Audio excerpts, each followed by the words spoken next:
আসসালামু আলাইকুম। কেমন আছেন আপনারা? আজকে ছোট্ট একটা অঙ্ক নিয়ে কথা বলবো। আমি ইসমাইল ইবনে আজাদ, মিস্টার ডক্টর থেকে। এই অঙ্কটা কনসেপ্টটা একটু গুরুত্বপূর্ণ, কারণ এটা হচ্ছে যে বিভিন্ন অ্যাডমিশন টেস্টে, বিশেষ করে ইঞ্জিনিয়ারিং অ্যাডমিশন টেস্টগুলোতে প্রায়ই আসে থাকে। ঠিক আছে? তো টপিকের নাম হচ্ছে ভরকেন্দ্রের সরণ অথবা হচ্ছে গড় সরণ। তোমরা জানো যে ভরকেন্দ্রের সরণ এবং গড় সরণ থেকে কুয়া চৌবাচ্চার বহুল ব্যবহৃত একটা অঙ্কগুলো কিন্তু আসে। তো ওইটা আরেকটা ভিডিওতে আমরা আলোচনা করব। আজকে জাস্ট হচ্ছে এই ম্যাথটা, এই ভিডিওতে জাস্ট হচ্ছে এই ম্যাথটা মানে করে দেখাবো আর কি, কিভাবে করে করা লাগে। ঠিক আছে? তার আগে আমি একটু করে বলে রাখি, যেহেতু ভিডিওর টপিকই হচ্ছে ভরকেন্দ্রের সরণ, তো ভরকেন্দ্র জিনিসটা আসলে কি? সোজা কথায় বলতে গেলে যে কোনো একটা বস্তুর জিওমেট্রিক্যাল সেন্টারটা যেখানে থাকবে সেটাই হচ্ছে তার ভরকেন্দ্র। তাহলে আমরা যদি বলি যে কোনো একটা সার্কেলের ভরকেন্দ্রটা কোথায় হবে, তাহলে আমি বলবো তার সেন্টারের মধ্যে থাকবে। এবার আমি যদি তোমাকে বলি যে কোনো একটা বর্গক্ষেত্র অথবা কোনো একটা আয়তক্ষেত্র, তার সেন্টারটা আসলে কোথায় হবে বা ভরকেন্দ্রটা কোথায় হবে, তাহলে আমরা সেটা বলতে পারি তাদের কর্ণদ্বয়ের ছেদবিন্দুতে হবে। ঠিক আছে? এরকম বিভিন্ন বস্তুর ক্ষেত্রে বিভিন্ন জায়গায় হয়ে থাকে। তো আমরা নর্মালি এরকম আদর্শ বস্তুগুলোকে এখানে চিন্তা করব। কোয়েশ্চেনটা একটু পড়ার চেষ্টা করি কি বলছে। এখানে বলা হয়েছে যে এন সংখ্যক ইটকে, এই যে এখানে ইটের কথাটা বলছে, ইটকে আমরা চিন্তা করতে পারি একটা আয়তাকার ব্লক। ওকে? যাদের প্রত্যেকটার উচ্চতা হচ্ছে এইচ দেওয়া আছে, এই যে আমাদের একটা ইম্পর্টেন্ট তথ্য, উচ্চতা হচ্ছে এইচ।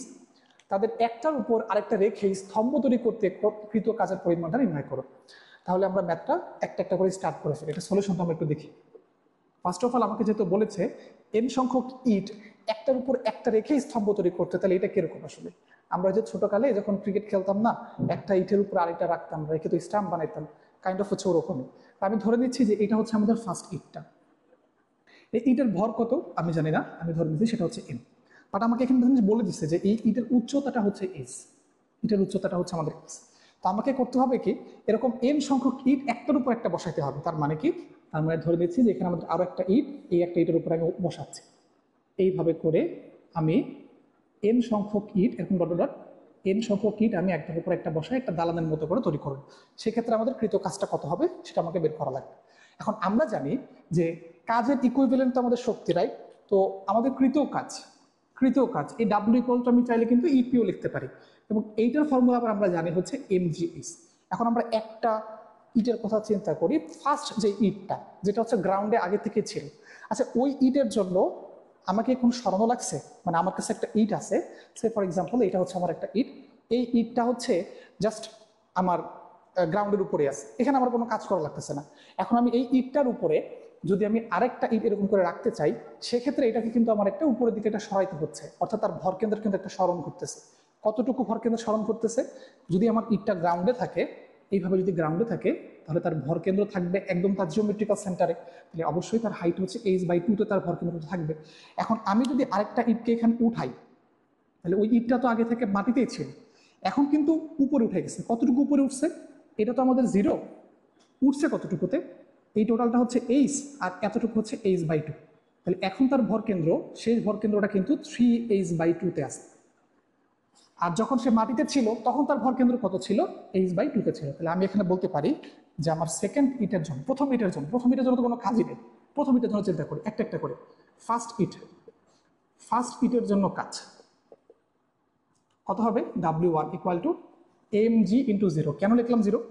কারণ হচ্ছে এটাকে তো সরণীয় লাগে নেই, উপরের দিকে কোনো সরণীয় লাগে নেই, এই জন্য এটা জিরো। তো এটা কত হবে? আমাদের 0 জুল। ঠিক আছে? W1 প্রথমটার জন্য কোনো কাজই করা লাগবে না। এবার আমি যদি চাই যে সেকেন্ড ইটের জন্য কতটুকু কাজ করা লাগবে? W2 ইকুয়ালস টু কত হবে? mg ইন্টু এই যে এখানে এইচটা কি আমাদের? এইচটা কিন্তু অ্যাকচুয়ালি ভরকেন্দ্রের সরণ। তাহলে আমরা খেয়াল করি আমাদের সেকেন্ড ইটের জন্য শেষ ভরকেন্দ্র কোথায় আছে? মাটি থেকে 3h/2 তে। আদি ভরকেন্দ্র কোথায় ছিল? h/2 তে ছিল। তাহলে সরণ আমরা কিভাবে মেজার করি? শেষ বিয়োগ আদি, রাইট? তাহলে আমরা এটা বলতে পারবো 3h/2 বিয়োগ হচ্ছে h/2, বা আমরা এখানে লিখতে পারি mg ইন্টু, জাস্ট এটাকে লসাগু করলে এখানে শুধুমাত্র এখানে 2 থাকে, আর এখানে 3h মাইনাস h, শুধুমাত্র h থাকবে। তাহলে আমরা লিখতে পারবো এটা mgh W2 এর জন্য। একই রকম ভাবে তোমরা যারা হচ্ছে বুদ্ধিমান, তারা আসলে এটা বুঝেই ফেলছো যে আমার যদি তৃতীয় আরেকটা ইটকে যদি আমি এখানে উপরের দিকে উঠাই, তাহলে দেখো ওই ইটটা তো আগে ভূমিতেই ছিল, তাহলে ভূমিতে থাকলে তার ভরকেন্দ্র ছিল h/2 তে। এবার যখন আমি এই যে 2 নাম্বারটার উপরে উঠাইলাম, তখন তার ভরকেন্দ্র কোথায় চলে গেল? এইখানটাতে। এখন এটা কতটুকু আসলে? 2h। দেখো দুইটা মিলে তো 2h প্লাস h/2, বা আমরা লিখতে পারবো আসলে 5h/2। অর্থাৎ এটা শেষ ভরকেন্দ্র আছে 5h/2 তে। তাহলে আমি বলতে পারি থার্ড ইটের জন্য কৃত কাজ W3 হবে mg ইন্টু শেষ ভরকেন্দ্র হচ্ছে 5h/2-তে, আর এটা তো আগে থেকে ভূমিতেই ছিল, তখন তার ভরকেন্দ্র হচ্ছে h/2-তে, তাহলে এটা তো ভরকেন্দ্র সরণ হয়ে গেল। এক্ষেত্রে আমি লিখতে পারবো mg ইন্টু জাস্ট লসাগু করলে এখানে লেখা যাচ্ছে দেখো 2h। আমরা কি বুঝতে পারতেছি যে প্রথমটার জন্য কোনো কাজই করা লাগে নাই, সেকেন্ডটার জন্য কাজ করতে হইতেছে আমাদের mgh পরিমাণ, থার্ডটার জন্য আমাকে কাজ করতে হইতেছে আমাদের mg2h পরিমাণ, তাহলে আমাদের ফোর্থের জন্য কতটুকু কাজ করা লাগবে mg3h পরিমাণ। করে দেখো 5 নম্বরটার জন্য mg4h পরিমাণ, 6 নম্বরটার জন্য mg5h। বুঝে যাচ্ছে আমার এখানে যেহেতু n সংখ্যক ইট আছে, তাহলে n সংখ্যক ইটের জন্য কৃত কাজ কতটুকু হবে, ওই যে n নাম্বার ওইটার জন্য কতটুকু কাজ হবে, mg ইন্টু mg, এখানে কত হবে n-1h হবে। ঠিক আছে, তাহলে এবার আমি যদি চাই যে সবগুলো কৃত কাজকে একত্রে যোগ করব, তাহলে তো আমাদের টোটাল কৃত কাজটা বের হয়ে যাবে না। আমাদের টোটাল কৃত কাজটা আসলে কত হবে লিখে ফেলি। টোটাল কৃত কাজ হবে হচ্ছে W1 plus W2 plus W3 plus dot dot হচ্ছে Wn। প্রথমটার জন্য কাজ আছে নাই, এটাকে আমি লিখতে পারি mg ইন্টু 0, রাইট। সেকেন্ডটার জন্য কাজ আছে, yes আছে, কত হবে mgh। থার্ডের জন্য mg2h। এমন করতে করতে n সংখ্যকের জন্য কত হবে mg ইন্টু n-1h। প্রত্যেকটা থেকে কিন্তু আমরা mg এই পার্টটুকু কমন নিতে পারি, এক কথায় আমরা mgh পার্টটুকু কমন নিতে পারি। এই প্রথমটার জন্য কিন্তু এখানে আমরা বলতে পারি যে এটা এই একটা আছে, বাট এই সাথে 0 গুণ আছে। তো সবগুলো থেকে আমি এখানে mgh যদি কমন নিই, তাহলে কি থাকে, প্রথমের জন্য এখানে থাকবে 0, তারপরের জন্য এখানে থাকবে 1, জাস্ট কমন নিচ্ছি আর কি, প্লাস তারপর জন্য এখানে থাকবে 2, তার প্লাস এখানে থাকবে 3, তারপরে থাকবে 4, প্লাস ডট ডট n-1 থাকবে।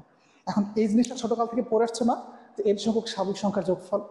আচ্ছা, n সংখ্যক স্বাভাবিক সংখ্যার যোগফলের সূত্রটা কি ছিল n into n+1 divided by হচ্ছে 2, মনে আছে তো? এইখানে আমাদের পদ সংখ্যা আছে কয়টা, n-1 সংখ্যক, তাহলে ফর্মুলা কি দাঁড়াবে, এই n এর জায়গায় জাস্ট খালি আমরা n-1টাকে ইনপুট করবো, আর কিছুই না। এখানে আমরা পাবো mgh ইন্টু n-1, এই n এর জায়গায় n-1 বসাই দিই, তাহলে n-1 প্লাস 1 ডিভাইডেড বাই হচ্ছে 2, প্লাস এবং মাইনাসটা কাটা চলে গেল, এখানে আমাদের থাকতেছে হচ্ছে mgh into n-1 divided by হচ্ছে আমাদের 2। বুঝতে পারছি তো? এই হলো হচ্ছে কি আমাদের n সংখ্যক ইটকে একটার উপর একটা রেখে একটা দালান তৈরি করার জন্য কতটুকু কাজ করতে হবে তার ফর্মুলা। এখন আমি জাস্ট হচ্ছে এখানে ওই m এর যে ভ্যালুটা, মনে করেন যে 2 কেজি দিয়ে দিলাম, আর h এর ভ্যালুটা হচ্ছে 2 সেন্টিমিটার দিয়ে দিলাম, আর বলে দিলাম যে n এর মানটা হচ্ছে 8। পারা যাবে না? জাস্ট মানগুলো বসে দিলে কিন্তু হয়ে যাবে, মানে 8টা ইট নিয়ে, যাদের দৈর্ঘ্য হচ্ছে উচ্চতা হচ্ছে 2 সেন্টিমিটার, ভর হচ্ছে 2 কেজি, 8টা ইট পরপর একটার উপর একটা উঠায় একটা দালান তৈরি করতে কতটুকু কাজ করতে হবে, সেই ফর্মুলার মধ্যে মান বসে দিলে কিন্তু অ্যান্সারটা চলে আসবে। তো এই হচ্ছিল আজকের আয়োজন, অনেক ছোট্ট একটা অঙ্ক, বাট অনেক ইম্পর্টেন্ট, এর জন্য এই অঙ্কটা করাইলাম। আশা করি আপনারা বুঝতে পারছেন। ধন্যবাদ, আসসালামু আলাইকুম।